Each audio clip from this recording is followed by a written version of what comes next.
کہ رمضان کا پہلا عشرہ جو عشرہ رحمت کہلاتے ہیں، اس عشرے کو خدا کی بندگی میں گزار کر اب عشرہ مغفرت میں ہم داخل ہو چکے ہیں، اور رمضان المبارک کا یہ مہینہ ہمیں عملی طور پر خدا سے قریب کرنے والا مہینہ ہے۔ اس مہینے میں ہم زیادہ سے زیادہ اپنے آپ کو بنا سکیں گے اور اپنی شناخت اور معرفت ہم حاصل کر سکیں گے، اس لیے کہ انسانی شناخت اگر شناخت ہو جائے تو رب کی شناخت ہونے میں دیر لگتی نہیں ہے۔ من عرف نفسہ فقط عرف ربہ، کہ جو شخص اپنے آپ کو پہچانے وہ اللہ کو اور اپنے پروردگار کو پہچان لیتا ہے۔ کوئی فاصلہ نہیں ہے ان دونوں شناخت کے درمیان۔ جیسے ہم اپنی معرفت حاصل کریں گے، بلا فاصل خالق نفس کا بھی معرفت حاصل ہو جائے گی۔ اس وجہ سے ہماری جو معرفت ہے، جو ہماری شناخت ہے، اس کے لیے ہمیں دو زاویہ نگاہ سے دیکھنے کی ضرورت ہے۔ ایک مرتبہ صفات سلبی، جیسے کہ قرآن نے کہا کہ انسان کیا ہے، خلق الانسان ہلوعا، خلق الانسان ضعیفا، خلق الانسان من عجل، اور اسی طرح مختلف جو منفی صفات ہے۔ دراصل اگر دیکھیں تو یہ چیزیں بھی کیا ہے، دراصل ایک جہت سے مثبت ہے، چونکہ دراصل یہ ضعف کا مادہ ہو تو انسان اپنے آپ کو قدرت مند بنائے گا، یعنی ضعیفی یہ زمینہ ہے قدرت مند بننے کے لیے۔ انسان کو پتہ چلے کہ مجھ میں کیا کمزوری ہے، جسمی اعتبار سے کمزوری اگر ہے تو وہ خوراک کا بندوبست کرے گا۔ اسی طرح اگر مثال کے طور پر کسی کی بینائی میں کوئی کمزوری ہے تو وہ ضرور بضرور ڈاکٹر کے پاس چلا جائے گا اور وہاں سے دوائی لے گا تاکہ وہ بینائی میں قوت آ جائے۔ اسی طرح اگر کوئی بول نہیں سکتا تو مختلف علاج کے لیے ڈاکٹروں کے پاس وہ جاتا ہے تاکہ اس کی قدرت گویائی میں اضافہ ہو جائے۔ کمزوری ہے تو پھر انسان قدرت کی طرف بڑھے، اس کو دور کرنے کی طرف بڑھے، اور کمال کی طرف انسان بڑھنے کے لیے یہ کمزوری ایک زمینہ ہے۔ اسی طرح عرض کیا تھا کہ جو بھی آپ مذموم صفت کہہ دیں، ایک جہت سے چونکہ وجود انسانی میں ہے، ایک جہت سے اس کے لیے وہ مثبت ہے، تو دوسری جہت سے کیا ہے، اگر اعتدال سے اگر ہٹ جائے تو وہاں پر کیا ہے، اس کے لیے مشکل ساز ہے۔ بخل جب تک اپنے دیکھو، ایک مرتبہ بخل فقط بخل مالی نہیں ہے بلکہ بخل معنوی۔ جس طرح مادی امور میں بخل کیا ہے، ایک مذموم شے ہے، لیکن وہی مذموم شے جو آپ کے لیے مذموم ہے لیکن بیوی کے لیے کیا ہے، وہی صفت ہے۔ اس لیے کہ جو اچھی بیویاں ہیں ان کی جو خصوصیات ہے ان میں سے ایک یہ ہے کہ وہ شوہر کے مال پہ بخل کرے۔ یہ یہاں پر کیا ہے، ہم کرے تو ہمارے لیے یہ نیک صفت نہیں ہے لیکن اس کے لیے یہ نیک صفت ہے۔ اسی طرح بخل فقط یہ بخل مادی نہیں ہے، ہم کہتے ہیں اگر کچھ مال نہ دیا تو یہ بخیل ہوا نہیں۔ جو بندہ دیکھو روایتوں میں آیا ہے نا، پیغمبر فرماتے ہیں سب سے زیادہ بخیل وہ ہے کہ ہمارا نام لے اور وہ درود پڑھنے سے بخل کرے۔ یعنی یہاں پر کوئی امور مادی کا تصور نہیں، امور معنوی، امور معنوی میں بخل سے خدا روکتا ہے جس طرح امور مادی میں بخل سے روکتا ہے۔ تو دراصل کیا ہے ہمارا نام لے، یہ دراصل مصداق عتم کی بات ہے. پیغمبر کا نام لینا کیا ہے، سب سے اہم ترین مصداق ہے. اسی طرح آپ یہ قاعدہ کلی ہے، آپ کو قاعدہ دے رہا ہے، دین آپ کو قانون دیتا ہے. قانون کیا ہے، بخل نہ کرے. کس میں، امور مادی میں اور امور معنوی میں. لیکن امور معنوی میں کہاں بخل نہ کرے. امور معنوی میں کہا پیغمبر نے فرمایا جہاں ہمارا نام آ جائے وہاں پر بخل نہ کرے. اب یہ اسی کے ساتھ فقط نہیں ہے، اب کوئی سلام نہیں کرتا تو بخیل وہ بھی ہے. ٹھیک ہے، آپ اس قاعدے کو اجرا کر سکیں گے دوسرے جو موارد پر. تو دراصل ہمیں دیکھنا چاہیے کن صفتوں کے ہم حامل ہیں اور ان صفتوں کو کہاں پر ہم نے ظاہر کرنا ہے. چونکہ انسان کو تلاش خود سازی کے لیے خدا کیوں کہہ رہا ہے؟ خود سازی کا فلسفہ کیا ہے؟ کیونکہ یہ صفات انسانی انسان کے جسم میں تو موجود ہے، لیکن یہ خام مال کی طرح ہے. خام مال کو شکل جب ملے جب وہ قالب میں آ جائے. قالب میں جانے سے پہلے خام مال کو کوئی شکل ملتی نہیں ہے.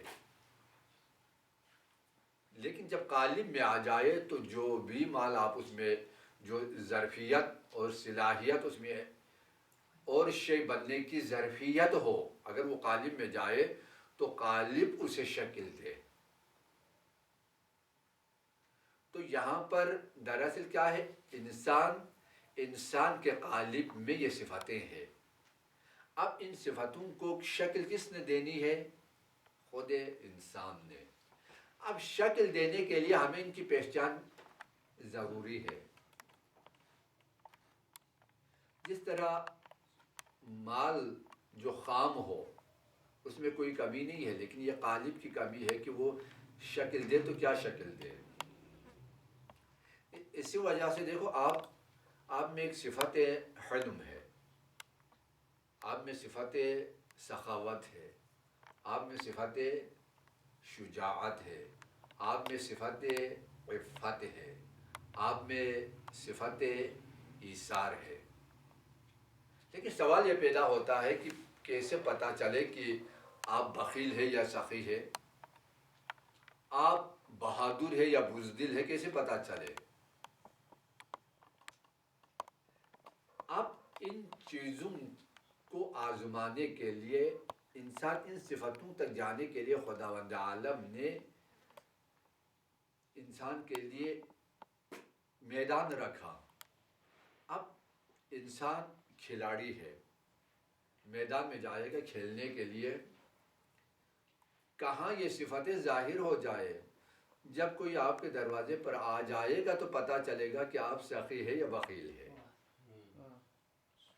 چونکہ اس کے بغیر میں لاکھ مرتبہ کہہ دوں کہ میں بڑا سخی ہوں جی، یہ فقط یہ باتیں ہیں، لیکن پتہ تب چلے گا جب میدان عمل ہو جائے، سامنے آ جائے.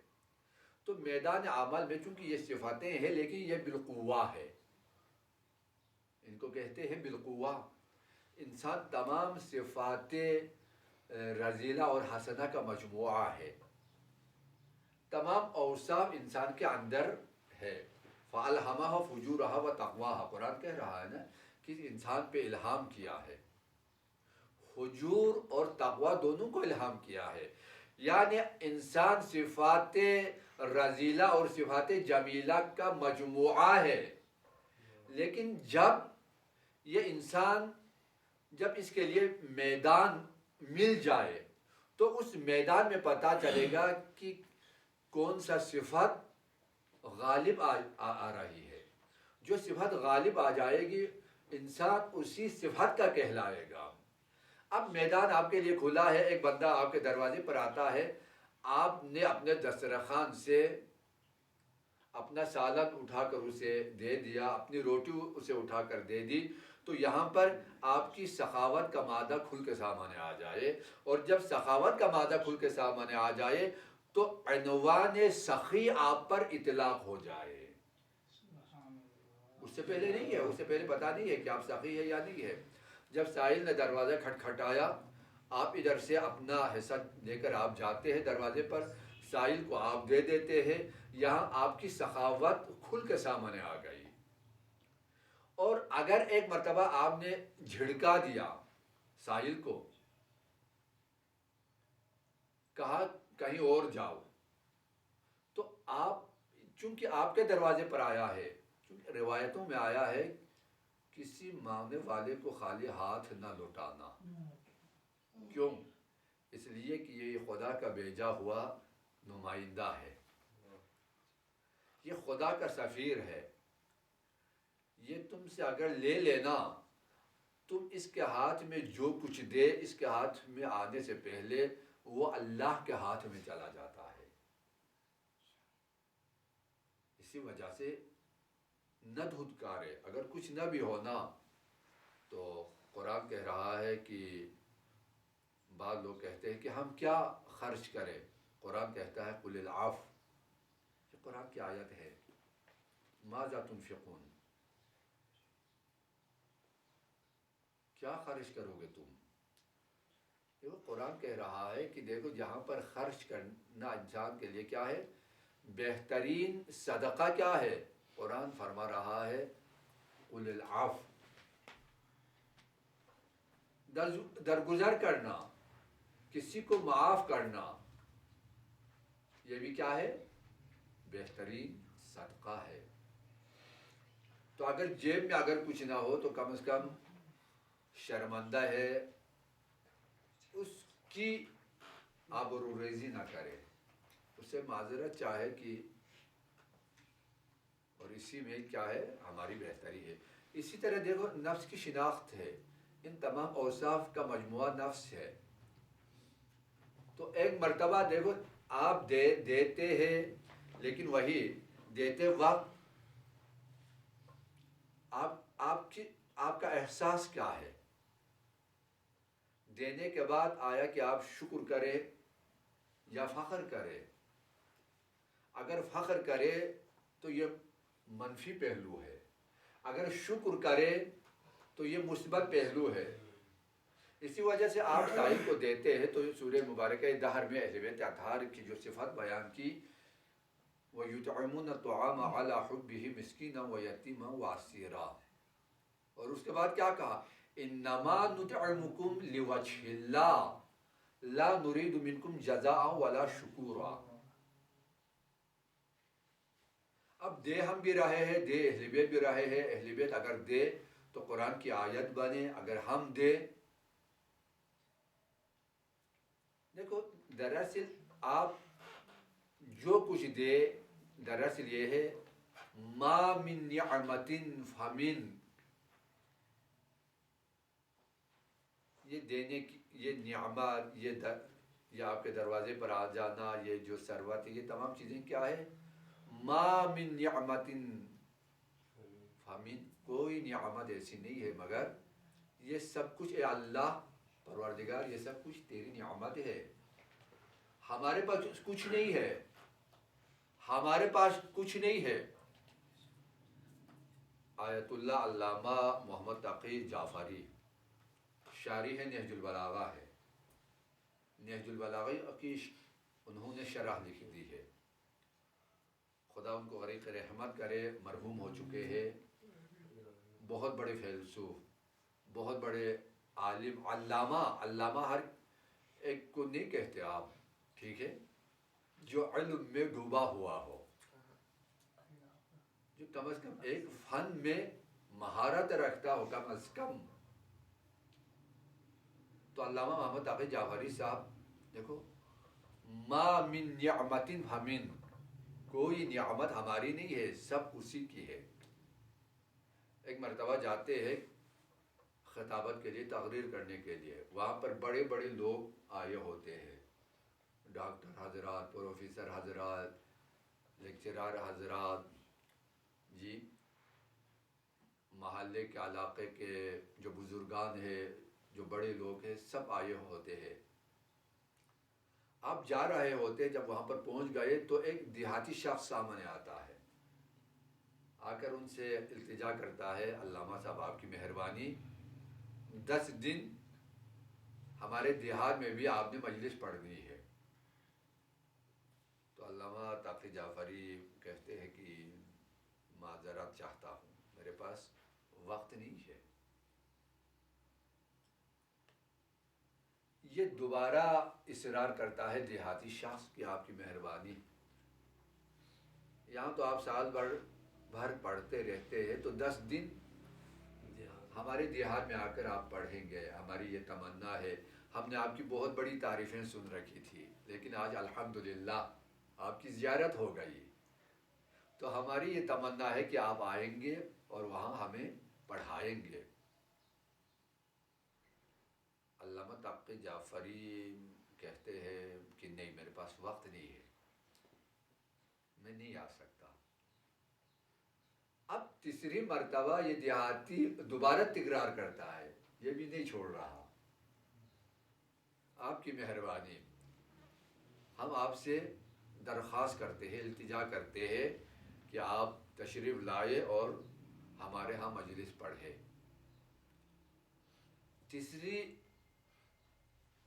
درخواست کو پھر علامہ مسترد کرتے ہیں کہ نہیں، میرے پاس وقت نہیں ہے. اب دیہاتی اپنی جگہ بیٹھا مایوسی کے ساتھ. علامہ تقی جعفری گئے ممبر پر. اب جو ممبر پر بیٹھ گئے اور کہا بسم اللہ الرحمن الرحیم، اس کے بعد آگے بول نہ سکا. چونکہ اب بولنا تو چاہ رہا ہے، لیکن جو کچھ ذہن میں ہے ختم، ذہن خالی ہے. دوبارہ اپنے آپ کو سنبھالا، بسم اللہ الرحمن الرحیم. آگے سے بالکل ذہن خالی ہے، کچھ نہیں آ رہا. اب تیسری مرتبہ پھر کہا بسم اللہ الرحمن الرحیم. اب پڑھے تو کیا پڑھے، بالکل خالی ہے ذہن، کچھ بھی نہیں ہے. فقط اتنا تصور آیا کہ اس دیہاتی کا دل توڑا تھا. ممبر سے اتر کے سیدھا دیہاتی کے پاس چلا گیا. کہا برادر معاف کرنا، میں محرم اور سفر میں تو نہیں آ سکوں گا، لیکن اس کے علاوہ 10 دن ضرور آپ کے لیے میں دے دوں گا اور آپ کے آ کے آپ کا عشرہ میں پڑھ لوں گا. دیہاتی دعا دیتے ہوئے خوشحال ہو گئے، بہت زیادہ وہ خوش ہو گئے. اب علامہ تقی آ کر ممبر پر بیٹھ گئے تو اب وہ ساری چیزیں دوبارہ آ گئی. تو مطلب یہ ہے کہ ہمیں جب ممبر ملے نا، لوگ واہ واہ کرے، نعرے لگائے، تو ہم اپنی حد عبور کر جاتے ہیں. ہم سمجھتے ہیں کہ یہ سب کچھ ہماری زحمت ہے، یہ کچھ ہماری محنت ہے. نہیں، یہ تمہاری محنت کے علاوہ عطا پروردگار ہے. تم سمجھ رہے ہو کہ میں، اس میں کو جب تک نہیں نکالو گے بندہ نہیں بنے گا. بندہ بننے کے لیے میں کو نکالنے کی ضرورت ہے. کتنا بڑا علامہ ہے، جب میں آیا ختم. بھائی ہماری حیثیت کیا ہے؟ کیا ہم اپنے آنے والے دوسرے لمحے کے ہم مالک ہیں؟ ہم فقیر بھی نہیں، ہم مسکین سے بھی ہماری حیثیت کم ہے. ہم مستقین، مستجیر، لا یملک لنفسه نفعا ولا ضرا ولا موتا ولا حیاتا ولا نشورا. کس شے کے ہم مالک ہیں؟ یہ اعتباریات ہے میرے عزیزو. آپ کو مالک بنایا گیا ہے. ملکیت وہ شے جو انسان کی ذات سے جدا نہ ہو جائے. لیکن یہ چیزیں کیا ہمارے بعد دوسرے مالک بنیں گے. تو ہمیں کسی شے پر بھی غرور نہیں کرنا چاہیے. البتہ یہی غرور جس کی مذمت ہے، لیکن اگر ظالم کے مقابلے میں آ جائے تو اسلام کہتا ہے ظالم کے مقابلے میں مغرور بنو، ظالم کے مقابلے میں اپنی حیثیت کو بڑھاؤ. بھائی یہ میدان جنگ میں جو رجز پڑھتے تھے نا، یہ شناخت نفس ہے. میدان جنگ پیغمبر کی جتنے بھی جنگیں ہو گئی، خود کربلا کی جنگیں، علی اکبر علیہ السلام کا خطبہ جو کربلا میں میدان جنگ میں جاتے ہیں، میدان میں جو خطبہ دیا کیا کہ میں رسول اللہ کا بیٹا ہوں، میں حسین ابن علی کا بیٹا ہوں.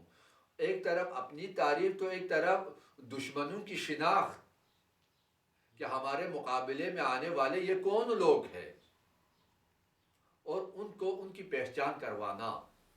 تو دراصل یہ رجز میں کیا ہوتا ہے؟ دراصل اپنی معرفی ہے. انا ابن حیدر، ٹھیک ہے، میں وہ ہوں، میں وہ ہوں، میں وہ ہوں. یہاں پر لفظ میں یہ مذمت کے لیے نہیں ہے، یہ تعارف کے لیے ہے، تاکہ دوسرے کو پتا چلے. مولا امیر المومنین جب بھی جاتے تھے پہلے اپنا تعارف کہ میں کون ہوں، انا علی ابن ابی طالب. کیوں؟ تاکہ دوسرے کو پتا چلے کہ میں کس مرد کے مقابلے میں جا رہا ہوں. کم از کم مقتول کو اپنے قاتل کا تو پتا چلے کہ کس نے قتل کیا.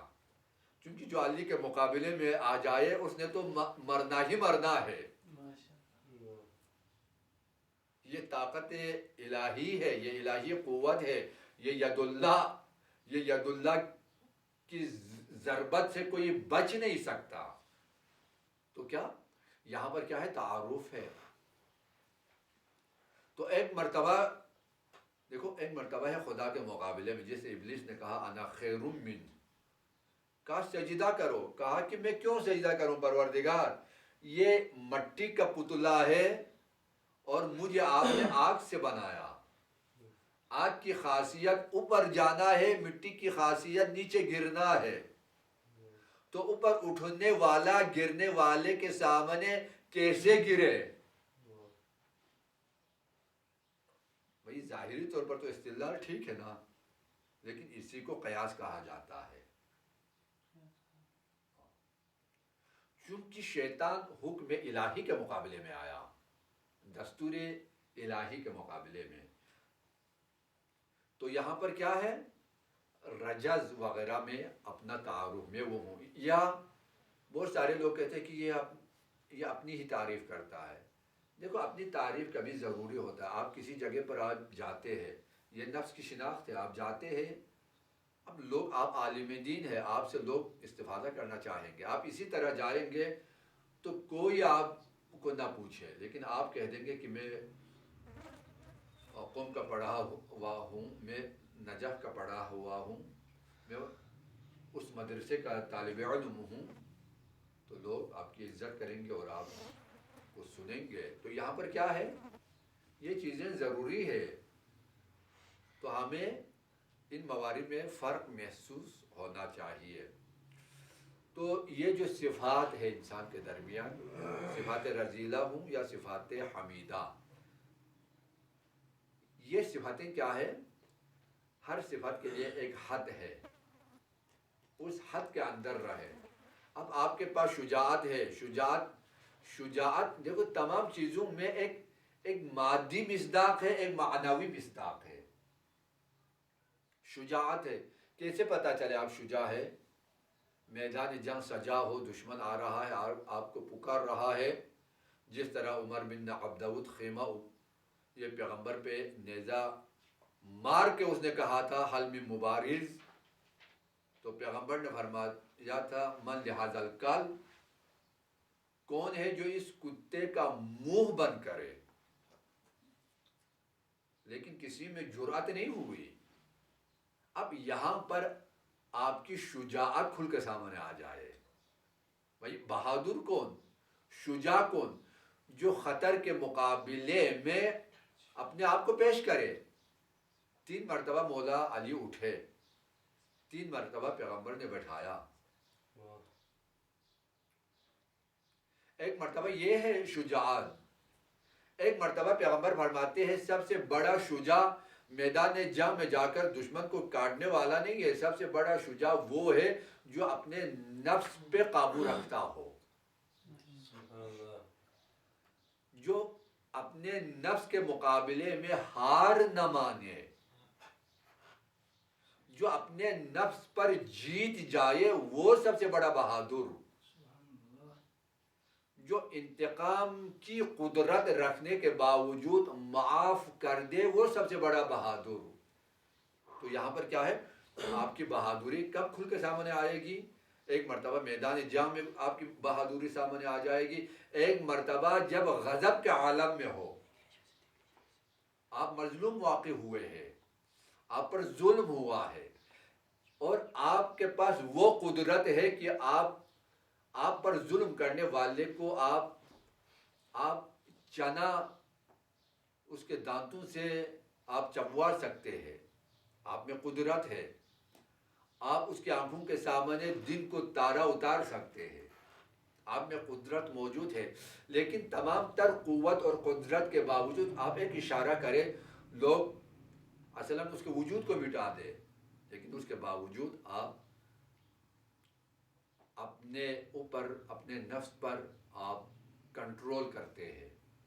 جو جس کی وجہ سے کیا ہے، آپ کی جو اندرونی قوت ہے، قدرت ہے، وہ قدرت سامنے آ جائے تو اسی قدرت کا نام سب سے بڑی شجاعت ہے کہ انتقام لینے کے باوجود انتقام نہ لیا بلکہ معاف کر دیا. تو یہ شجاعت کا پہلو جب یہ میدان عمل ہو تو تمام صفات رذیلہ کے لیے بھی یہی ہے.